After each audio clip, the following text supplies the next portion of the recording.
కొడంగల్లో వెలమ జాతిని ఉద్దేశిస్తూ కించపరిచేలా మాట్లాడిన సీఎం రేవంత్ రెడ్డి వ్యాఖ్యలపై ఈరోజు మనతో పాటు మాట్లాడడానికి ఆల్ ఇండియా వెలమ అసోసియేషన్ ప్రతినిధులు ఉన్నారు. వారితో మాట్లాడదాం. సార్, సీఎం రేవంత్ రెడ్డి గారి వ్యాఖ్యలపై మీరు ఎలా చూస్తారు సార్?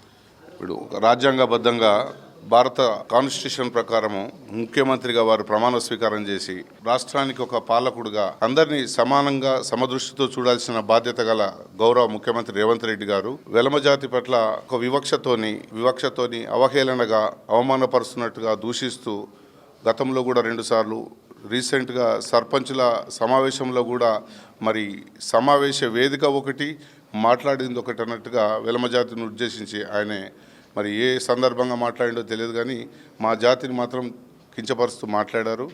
మరి దీని పట్ల మా యావత్ వెలమ జాతి అంతా సోషల్ మీడియాలో కూడా ఉవ్వెత్తున నిరసనలు తెలియజేస్తున్నారు.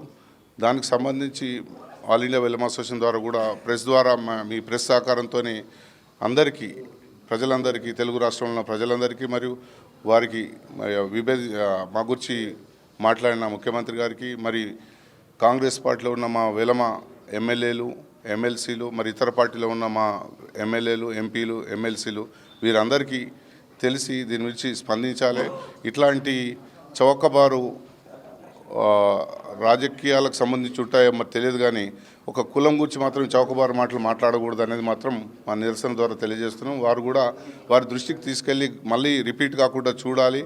జరిగిందని కూడా వారి విజ్ఞతతో ఏం చెప్తారో ఏ విధంగా సవరిస్తారో అనేది వారు సవరించాలి. తప్పకుండా వెలమ అసోసియేషన్ తీవ్రంగా ఖండిస్తుంది. న్యాయపరంగా కూడా మేము చర్యలు తీసుకుంటాం. మా అనుబంధ సంఘాలు వెలమ సంఘాలు జిల్లాల వారీగా మండలాల వారీగా గ్రామాల వారీగా కూడా ఉన్న సంఘ నాయకులు కూడా తెలియపరుస్తాం. వారు కూడా కార్యాచరణ చేపట్టాలి. ఎవరు ఒక కులాన్ని కించపరిస్తే చాలా అదొక తప్పు. ఎందుకంటే అందరూ కేవలం వెలమ జాతిని టార్గెట్ చేయడం ఇది పొలిటికల్ స్ట్రాటజీయా లేకపోతే ఏమైనా మెయిన్ పాయింట్ ఉందంటారా? వేరే పాయింట్ ఏం లేదండి, మాకు వాళ్ళకి ఏం లేదు. ఆయన మరి ఎందుకు ఉద్దేశించి అంటుండో తెలియదు, ఆయనకే తెలవాలి. మరి రాజకీయంగా ఆయనే పరిపాలన విషయంలో ప్రతిపక్షాలు తీవ్రంగా విమర్శించినప్పుడల్లా మా మీద అనడము అది ఎంతవరకు సబబే కాదు. అసలు మాకు వేరే ప్రతిపక్షాల కానీ ఎలాంటి సంబంధం లేదు. ఇప్పుడు కాంగ్రెస్ పార్టీలో దిగ్గజాలు ఉన్నారు. జలగం వెంగళరావు ఒకప్పటి ముఖ్యమంత్రి, కేవీపీ రామచంద్రరావు గారు వైఎస్ఆర్కి ఎంత సన్నిహితుడుగా ఉండి, మరి అలాగే జీవి సుధాకర్ రావు, జేవి నరసింహరావు, మేనేండి సత్యనారాయణరావు, జోవాడి చొక్కారావు, వెల్చాల జగపతిరావు చెప్పుకుంటూ పోతే వందల్లో ఉన్నారు. వెలమ జాతికి సంబంధించిన మాజీ కాంగ్రెస్ మంత్రులు మరి ఎమ్మెల్యేలు ఎంపీలు ఎంతోమంది తెలంగాణ రాష్ట్ర స్థానంలో కూడా చాలామంది పాల్గొన్నారు వెలమలు. మరి అట్లాంటిది ఎందుకు ఉద్దేశించి అంటుండో ఆయన రాజకీయ లబ్ధి కొరకని అనుకోవాల్సి వస్తుంది. ఖచ్చితంగా ఆయన కూడా ఒక ఉన్నత వర్గానికి చెందిన వ్యక్తి. వాళ్ళ వర్గం కూడా ఈరోజు ఈసడించుకునే పరిస్థితి. ఎందుకంటే ఒక వర్గం అంటే వాళ్ళేమో హర్షించరు ఎవరు కూడా. ఆయన వ్యక్తిగతంగా అంటుండా రాజకీయంగా అంటుండా అనేది ఆయనకు తెలియాలి.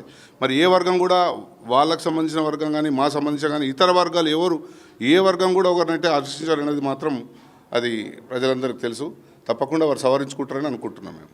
ఈ వ్యాఖ్యలను కేవలం వ్యాఖ్యల్ని వెనక్కి తీసుకోమంటున్నారా లేకపోతే బహిరంగ క్షమాపణ కోరుతున్నారా? ముఖ్యమంత్రి గారిని బహిరంగ క్షమాపణ కోరేంత వాళ్ళం కాదు అని మా ఆవేదన అయితే బయటికి సమాజం దృష్టికి తీసుకురావాలనే ఉద్దేశంతో ఈ ప్రెస్ కాన్ఫరెన్స్ ఏర్పాటు చేయడం జరిగింది. వారు నెక్స్ట్ తిరిగి మళ్ళీ ఎప్పుడైనా అనేటప్పుడు జాగ్రత్త పడతారని ఆశ అంతే, అందరినీ సమానంగా చూస్తారని ఆశ అంతే. ఇది కేవలం హైదరాబాద్కే పరిమితం కాబోతుందా లేకపోతే 2 తెలుగు రాష్ట్రాల వరకు విస్తరించే అవకాశం? 2 తెలుగు రాష్ట్రాలలో వెలమలు చాలామంది ఉన్నారు. మా దాంట్లో కూడా వెలమలలో కూడా ఏదో సంఖ్యాపరంగా తక్కువ ఉందనేది మాట్లాడడం అవాస్తవం. ఉమ్మడి ఆంధ్రప్రదేశ్లో ఆంధ్రలో కానీ తెలంగాణలో కానీ వెలమల్లో 4-5 రకాలుగా ఉన్నాయి. అన్ని వర్గాలు అందరిని కలుపుకొని దీన్ని భవిష్యత్ కార్యాచరణ ప్రకటిస్తాం. ఈ వ్యాఖ్యలపై ఓన్లీ నిరసన కార్యక్రమాలు మాత్రమే చేస్తారా? కోర్టును ఆశ్రయించడం ఇలాంటివి న్యాయపరంగా ఎటువంటి విషయాలు ఎట్లా లాభం జరుగుతుంది అనుకుంటే ఆ విధంగా మేము ప్రయత్నం చేస్తాం. కోర్టుకు కానీ తర్వాత కానీ మళ్ళీ భవిష్యత్తులో పునరావృతం కాకూడదనే మా ఆశ అంతే. ఇలాంటి వ్యాఖ్యలు చేయడం వల్ల ఇప్పుడు రాష్ట్రంలో కులాల మధ్యలో చిచ్చు రేపినట్టు అవుతుంది. సో మీరు ఇచ్చే సలహా ఆర్ వార్నింగ్ ఏంటి సీఎం రేవంత్ రెడ్డికి? తప్పకుండా మీరు అనే మాట కొంచెం వివాదాస్పదంగా ఉంది. అలాంటిది ఏం లేదు. ఆయన పర్సనల్గా అన్నట్టే అనుకుంటున్నాం. మేము ఏ కులం కూడా మమ్మల్ని దూషించదు. మేము కూడా వేరే కులాలను కూడా గౌరవిస్తాం, వాళ్ళు మమ్మల్ని గౌరవిస్తారు. ఆయన ఒక ముఖ్యమంత్రి స్థాయిలో ఉండి మాత్రమే మాట్లాడుతుండే. ఆయన ఏ కులానికి కానీ దేనికి కానీ రిప్రజెంటేటివ్గా మాట్లాడలేదు. ఆయన వ్యక్తిగతంగా ఆయన ఒక ఫ్రస్ట్రేషన్లు అన్నాడా మరి ఉద్దేశపూర్వకంగా అన్నాడా ఆయనకే తెలియాలి. బట్ ఇది మాత్రం ఏ కులాల మధ్యలో కూడా విద్వేషం లేదు ఎవరికి కూడా. ఆయన దాని గురించి అలాంటి నో డౌట్ అదంతా మేమంతా ఐకమత్యంగా ఉన్నాం. ఓసీజేఏసీ ఏర్పడడం మా రిజర్వేషన్ల గురించి కూడా మేము పోరాడుతున్నాం. ఇప్పుడు 11th జనవరి నాడు 1,00,000 మందితోని బహిరంగ సభ ఏర్పాటు చేస్తున్న వరంగల్లో ఓసీజేఏసీగా. అంటే అగ్రవర్ణాలకు కూడా ఇంత రిజర్వేషన్ కావాలి. అగ్రవర్ణాల్లో కూడా చాలా పేదవాళ్ళు ఉన్నారు, కూలీలు ఉన్నారు, ఏమి భోజనానికి లేక ఇల్లు లేక ఉన్న వాళ్ళు కూడా ఉన్నారు. అట్లాంటికి రిజర్వేషన్ లేవు కాబట్టి అట్లాంటి ఆర్థికంగా వెనుకబడిన అగ్రవర్ణాలకు కూడా రిజర్వేషన్లు కావాలని కూడా జనవరి 11th నాడు వరంగల్లో బహిరంగ సభ నిర్వహిస్తున్నాం. ఓసీజేఏసీగా రెడ్డి సామాజిక వర్గము, మరి వైశ్యులు, బ్రాహ్మణులు, మార్వాడీలు, వెలమలు, మిగతా అగ్రవర్ణాలు ఎవరున్నా కానీ ఓసీలంతా ఏకమై 1,00,000 మందితోని రాష్ట్ర ప్రభుత్వం కానీ కేంద్ర ప్రభుత్వాన్ని కానీ కూడా విన్నవించుకుంటాం మా బహిరంగ సభ ద్వారా అని తెలియజేస్తున్నాం. Okay, in case CM Revanth Reddy గారు ఈ వ్యాఖ్యలపై రెస్పాండ్ కాకపోయినా, ఒకవేళ వ్యాఖ్యలు వెనక్కి తీసుకోకపోయినా మీ డిమాండ్స్ ఏంటి? నెక్స్ట్ మీరు చేసేది స్టెప్ ఏంటి? డిమాండ్స్ అనేది ఏం లేవు. వారు మాట్లాడిన భాషను, వారు మాట్లాడిన మా జాతి గురించి మాట్లాడిన విషయాన్ని సమాజం దృష్టికి తీసుకెళ్ళినాం. ఇప్పుడు నెక్స్ట్ పునరావృతం కాకుండా వారు దిద్దుకుంటారని ఆశపడుతున్నాం, దిద్దుకుంటారని అనుకుంటున్నాం. ఇన్ కేస్ రెస్పాండ్ కానప్పుడు న్యాయపరంగా గవర్నర్ కానీ, తర్వాత కాంగ్రెస్ పార్టీ ఎమ్మెల్యేలు కానీ, మిగతా అన్ని పక్షాల వాళ్ళను, తర్వాత సమాజంలో ఉన్న సంఘాలను అందరినీ కలుపుకొని మా ఆవేదనలకు అయితే వాళ్ళకు వెలిబుచ్చుతాం, దాన్ని ముందు తీసుకుపోయే ప్రయత్నం చేస్తాం. అది 2 రోజులు గడుస్తుంది కదా, మీరు ఇప్పుడే రెస్పాండ్ అవ్వడానికి కారణం ఏంటి? అసలు చూసాం నిన్న మొన్న కదా, ముఖ్యమంత్రి గారు ఏమన్నా వస్తుందేమో చూద్దాం, ఏం జరుగుతుందని చూద్దాం. మాకు కూడా ప్రెషర్స్ ఉన్నాయి. గతంలో 3-4 సార్లు మాట్లాడిన తర్వాత కూడా మీరు ఇంకా కూడా స్పందించకపోతే మీరు వెలమజాతిలో పుట్టలేదన్నట్టే మాట్లాడుతున్నారు, మమ్మల్ని దూషిస్తున్నారు. దానివల్ల మాకు తెలుసా ఓపిక నశించింది. కనీసం మీ మాధ్యమాల ద్వారానైనా బయటికి తీసుకుపోవాలి, ఇది కూడా చర్చ జరుగుతుంది బయట, వాళ్ళని కూడా ఇట్లా అన్నారు కదా అనేది తీసుకుపోవడానికి ఈ ప్రెస్ కాన్ఫరెన్స్ ఏర్పాటు చేయడం జరిగింది. Okay sir, thank you so much sir. జై వెలమ, జై వెలమ, వెలమల ఐక్యత, వెలమల ఐక్యత.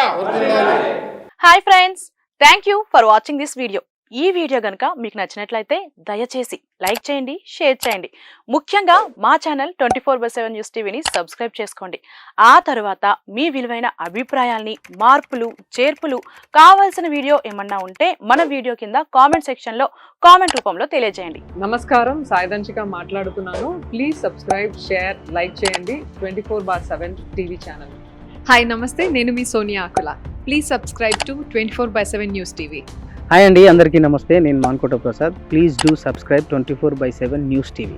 Political, entertainment and infotainment updates కోసం like, share, subscribe 24/7 news TV.